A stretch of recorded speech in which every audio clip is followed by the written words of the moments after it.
श्री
कल की कथा में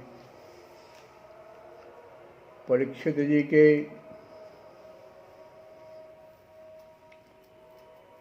धाम पधारने की कथा को सुने। देवताओं ने दुदुम्भियाँ बजा दी, गंधर्व और अप्सराएं गान करने लगे और सारे देवता लोग इस तरह इस सुंदर मृत्यु को देखकर साधु साधु के नारे लगा दिए और पुष्पों की वर्षा करने लगे। लेकिन देवता लोग तो समझ गए कि ओह, परीक्षित जी को तो भगवान स्वयं बुलाए हैं। तक्षक तो वो जब ब्रह्मलीन हो गए थे तब तक्षक आके डसा। तक्षक तो सिर्फ इतना ही किया कि उनके पार्थिव शरीर को भस्म कर दिया, जो हम लोग भी करते हैं। कोई सगा संबंधी जब मृत्यु को प्राप्त कर जाता है तो हम लोग क्या करते हैं, उसको उसके पार्थिव शरीर को जलाते हैं। यही काम तक्षक अकेले कर दिया, तो बहुत अच्छा कार्य किया और इस चीज़ को देवता लोग समझ गए, इसीलिए साधु साधु के नारे लगाए और परीक्षित जी तो स्वयं भगवान के पास पहुंच गए थे। लेकिन परीक्षित जी के जो पुत्र थे उनका नाम क्या था, तो जनमेजय। उनको बर्दाश्त नहीं हुआ। ये क्रोध की अग्नि जो है ना, अच्छी नहीं होती है। ये बड़ा भयंकर उत्पात मचा देती है। उस जनमेजय ने कुछ नहीं समझा, बस एक ही चीज समझा कि हमारे पिता को तक्षक आके डस लिया है। बस यहीं से गलती शुरू हो गई। जब जनमेजय ने सुना कि तक्षक ने मेरे पिताजी को डस लिया है तो उसे बड़ा क्रोध आया।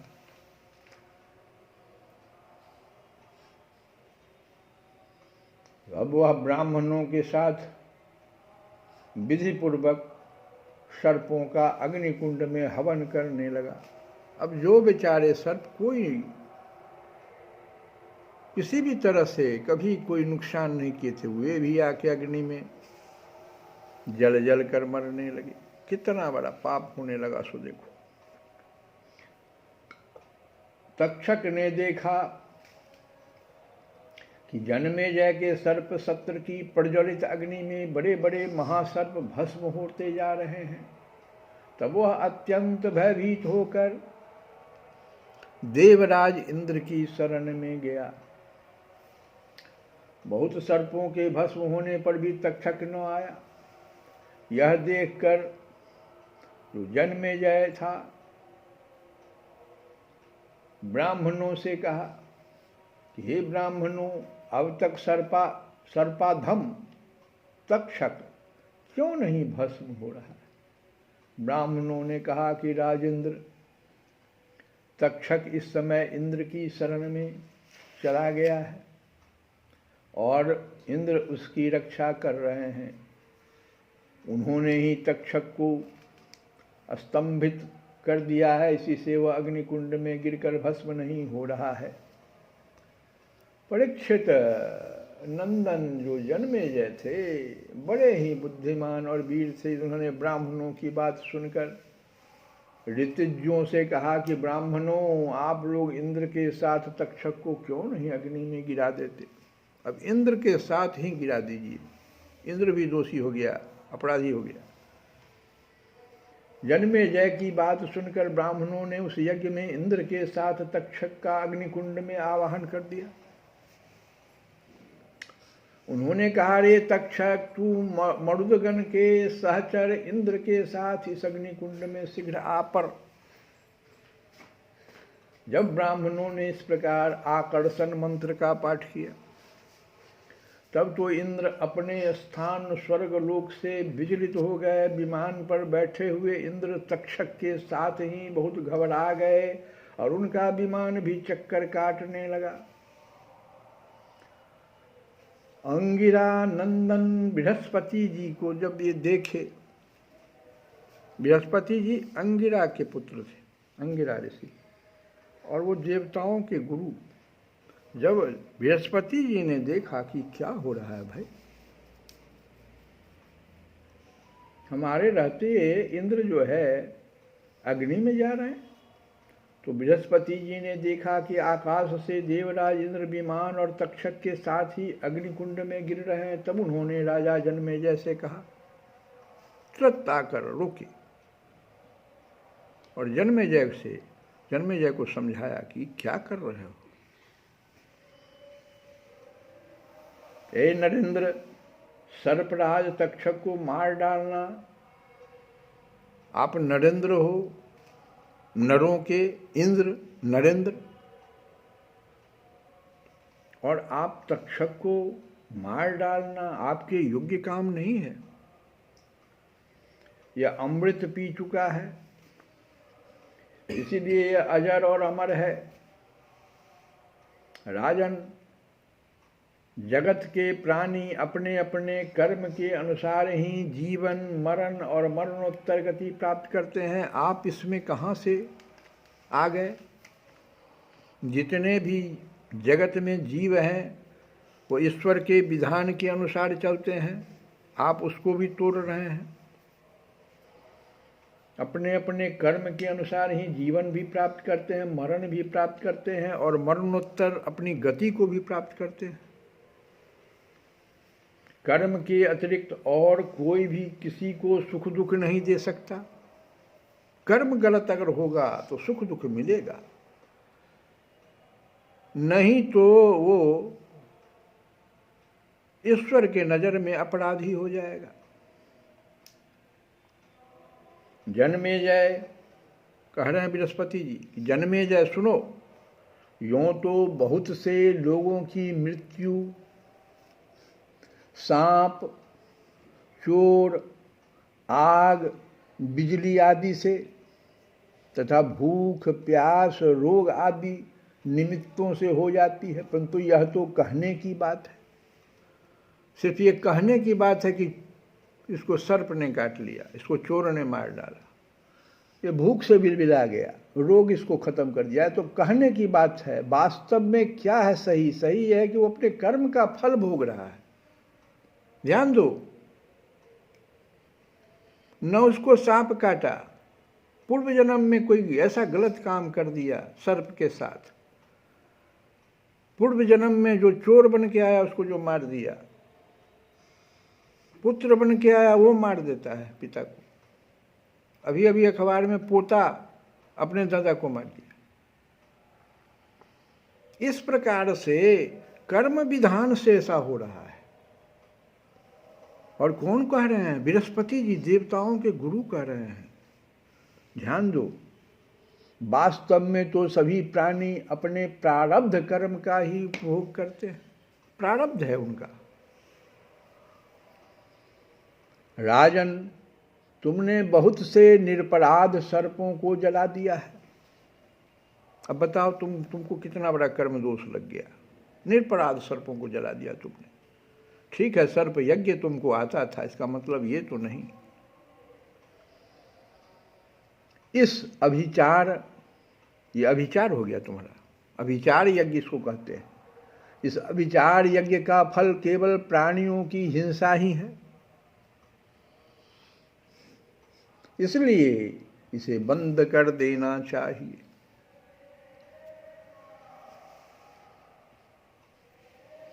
क्योंकि जगत के सभी प्राणी अपने अपने प्रारब्ध कर्म का ही भोग रहे हैं। इतना कहने पर श्री सूत जी अब कहते हैं शौनक आदि ऋषियों से कि सुनो, शौनक आदि ऋषियों, महर्षि बृहस्पति जी की बात का सम्मान करके जन्मेजय ने कहा कि आपकी आज्ञा शिरोधार्य है, और उन्होंने सर्प सत्र बंद कर दिया और देवगुरु बृहस्पति जी की विधि पूर्वक पूजा की।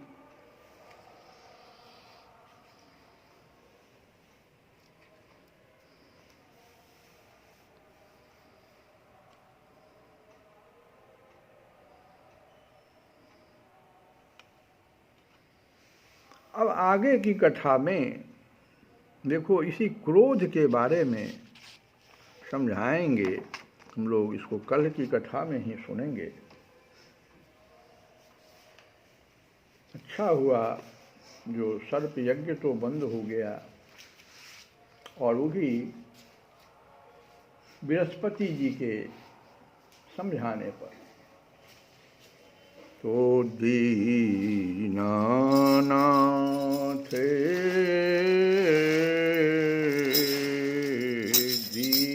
दीनानाथ दयानिधि स्वामी दीनानाथ दयानिधि स्वामी, कौन भांति मैं तुम्हें रिझाऊं, कौन भांति मैं तुझे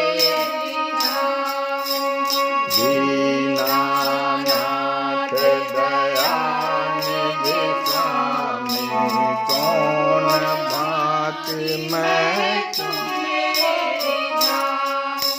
श्री गंगा चरणों से निकली, श्री गंगा चरणों से निकली, श्री गंगा चरणों से निकली, सूती नीर कहाँ से लाऊं, सूती नीर कहाँ से लाऊं, दीनानाथ दयानिधि स्वामी, कौन भांति मैं तुम्हें रिझाऊं, कामधेनु कल्प वृक्ष तुम्हारे, कौन पदार्थ भोग लगा, तो कौन पदार्थ भोग लगा, कामधेनु कल्प वृक्ष तुम्हारे, कौन पदार्थ भोग लगा, तो कौन पदार्थ भोग लगा, चार वेद तेरे मुख से निकले, चार वेद तेरे मुख से निकले, चार वेद तेरे मुख से निकले, और क्या प्रभु पाठ सुनाऊं, और क्या प्रभु पाठ सुनाऊं, ओ दीनानाथ दयानिधि स्वामी, कौन भांति मैं तुम्हें रिझाऊं, श्री गंगा चरणों से